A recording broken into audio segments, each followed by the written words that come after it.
पहली चीज यात्रा के बारे में, और जो मेरा अब पिछले 1.5 साल का जो एक्सपीरियंस रहा है। पिछले साल हम भारत जोड़ो यात्रा पे निकले।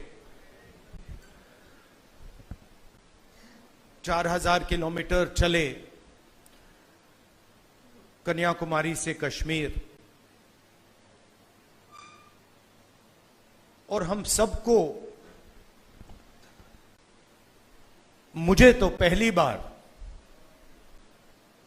हिंदुस्तान को नजदीकी से देखने का मौका मिला। मेरे दिमाग में एक हिंदुस्तान था, एक इंप्रेशन था, और जैसे ही मैं चलना शुरू किया, वो इंप्रेशन टूटता गया, बदलता गया, और अंत में जब मैं कश्मीर पहुंचा, मेरा रियलाइजेशन ये था कि जिस चीज को मैं हिंदुस्तान मानता था वो एक्चुअली हिंदुस्तान था ही नहीं। वो मेरे इमेजिनेशन का हिंदुस्तान था, अनइन्फॉर्म्ड हिंदुस्तान था। और ये जो मैं हिंदुस्तान भारत जोड़ो यात्रा में जिसको देखा है, ये भी एक प्रकार से अनइन्फॉर्म्ड हिंदुस्तान है। ये पहले वाले हिंदुस्तान से बेहतर इन्फॉर्म्ड है, मगर ये भी हिंदुस्तान की समझ नहीं है, सुपरफिशियल है। मगर उस यात्रा में 2 चीजें बड़ी क्लियर थी। एक कि हिंदुस्तान नफरत का देश नहीं है, मोहब्बत का देश है। और इस देश में, इसके डीएनए में रिस्पेक्ट, मोहब्बत, ये बहुत गहरा है। तो चलते चलते मेरे दिमाग में यह सवाल आना शुरू हुआ कि अगर यह नफरत का देश नहीं है, यह पहला देश है जिसने इंडिपेंडेंस की लड़ाई मोहब्बत से लड़ी, और कोई देश है ही नहीं। मतलब कहते हैं कि civil rights movement, Gandhi ji की फिलॉसफी, उसने गांधी जी की फिलॉसफी का प्रयोग किया, मगर जो उनको डायरेक्शन किसने दिया? उनको डायरेक्शन गांधी जी ने दिया, हिंदुस्तान ने दिया। साउथ अफ्रीका में मैं गया था, मंडेला जी ने मुझे यही कहा कि हमें जो औजार दिए गए, हमारी फ्रीडम स्ट्रगल के जो औजार दिए गए, वो अफ्रीका के औजार नहीं थे, वो आपके औजार थे, हिंदुस्तान के औजार थे, और वो औजार हमें गांधी जी ने दिए।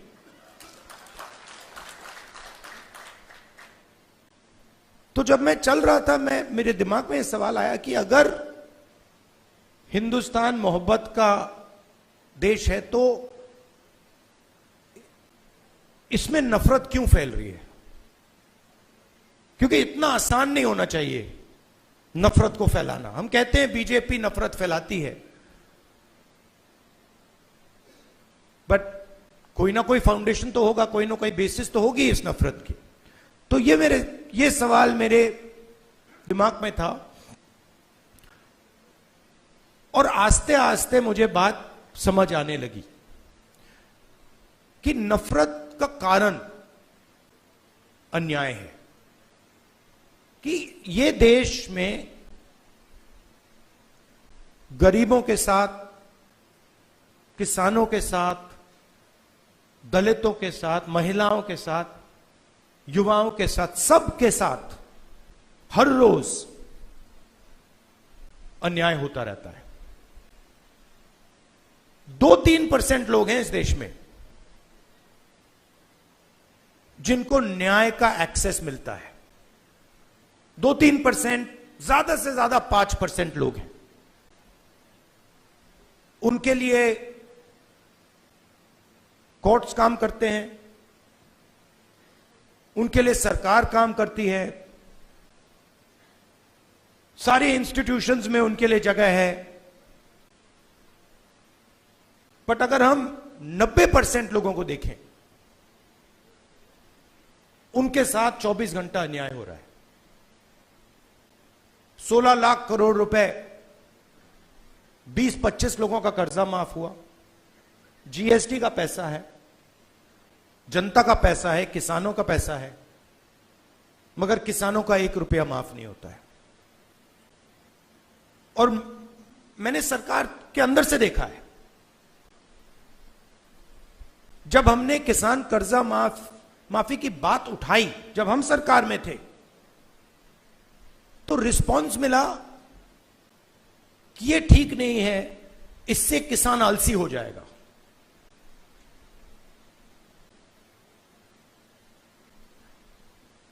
मनरेगा से गरीब व्यक्ति की आदत बिगड़ जाती है। मतलब वो काम कर रहा है, उसको आप उस काम के लिए पैसा दे रहे हो और उसकी आदत बिगड़ रही है। और दूसरी तरफ 20-25 लोग हैं, उनका 16 लाख करोड़ रुपए माफ हो रहा है, उनकी आदत नहीं बिगड़ रही। वो उसको पता नहीं विकास कहते हैं, डेवलपमेंट कहते हैं, प्रोग्रेस कहते हैं, पता नहीं क्या कहते हैं। तो अगर आप हिंदुस्तान के धन को देखें और उसको ट्रैक करें तो आपको दिखेगा कि ये जो सोने की चिड़िया कही जाती है, इसका पूरा का पूरा धन किसानों से, युवाओं से, दलितों से, आदिवासियों से, पिछड़ों से छीनकर ये 20, 25, 50, 200 कितने लोग हैं, ज्यादा नहीं है, इनके ओर फनल होता है। तो इसलिए हमने दूसरी यात्रा में न्याय शब्द जोड़ दिया। और इस यात्रा में हमारा फोकस उस पे था कि किस प्रकार का अन्याय हो रहा है। और हर कदम पे स्टूडेंट्स के पेपर लीक हो रहे हैं, किसान को एमएसपी नहीं मिल रही, मजदूर को मिनिमम वेज नहीं मिल रही, छोटे व्यापारियों को जीएसटी से दबाया जा रहा है। मतलब हर स्टेप पे, हर कदम पे लोग आ रहे थे, कह रहे थे हमारे साथ ये हो रहा है। मगर कंबाइंड कॉन्शियसनेस नहीं है। एक व्यक्ति कह रहा है मेरे साथ अन्याय हो रहा है। मेरे पास छोटे व्यापारी आए गुजरात में, उन्होंने कहा कि जीएसटी से, नोटबंदी से हमें बहुत चोट लगी। मगर उसी डिस्कशन में जो किसान के साथ हो रहा है वो उनको दिख नहीं रहा है, वो देख ही नहीं पा रहे हैं। तो मेरे खिलाफ जो अन्याय हो रहा है वो मुझे दिख रहा है, मगर मेरे भाई के साथ जो हो रहा है मुझे दिख नहीं रहा है।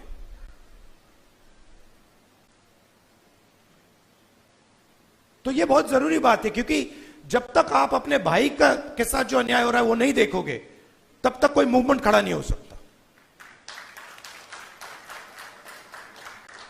मैं जूडो करता हूं और उसमें एक बड़ी इंटरेस्टिंग चीज है।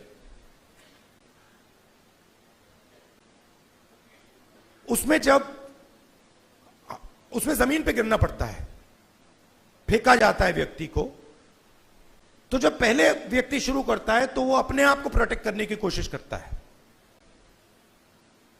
जमीन पे गिरोगे तो फिर आप अपने आप की रक्षा करते हो। फिर थोड़ा एडवांस्ड होता है, फिर उसको बात समझ आती है, वो जमीन की रक्षा करना शुरू कर देता है। मतलब don't protect your self, protect the mat. और बड़े मजे की बात दिखती है कि जब आप जमीन को प्रोटेक्ट करते हो तो ऑटोमेटिकली जमीन आपको प्रोटेक्ट करती है। तो मूवमेंट कैसे बनती है? मूवमेंट जब बनती है जब मैं अपने दर्द को छोड़कर मेरे साइड में जो खड़ा है उसके दर्द की रक्षा करना शुरू करता हूं, ऑटोमेटिकली वो मेरी रक्षा करेगा, उसको करना ही पड़ेगा। तो ये एक मेंटल लीप की जरूरत है। सबको दिख रहा है कि भाई किसान को दिख रहा है, मजदूर को दिख रहा है, सबको दिख रहा है, मगर एक दूसरे का दर्द नहीं दिख रहा किसी को।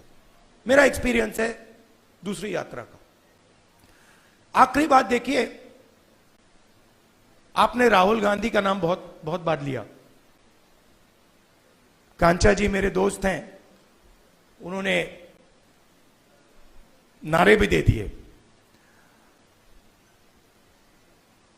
ये राहुल गांधी नहीं है, ये हिंदुस्तान में करोड़ों लोगों की फीलिंग है।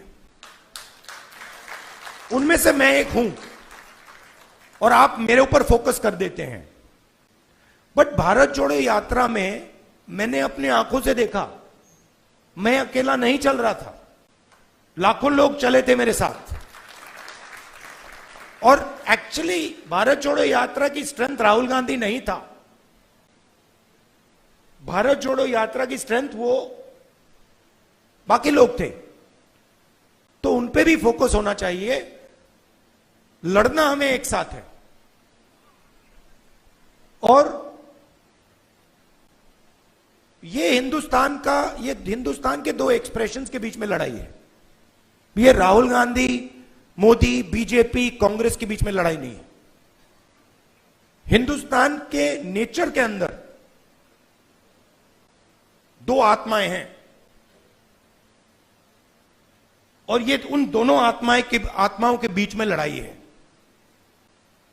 एक आत्मा कहती है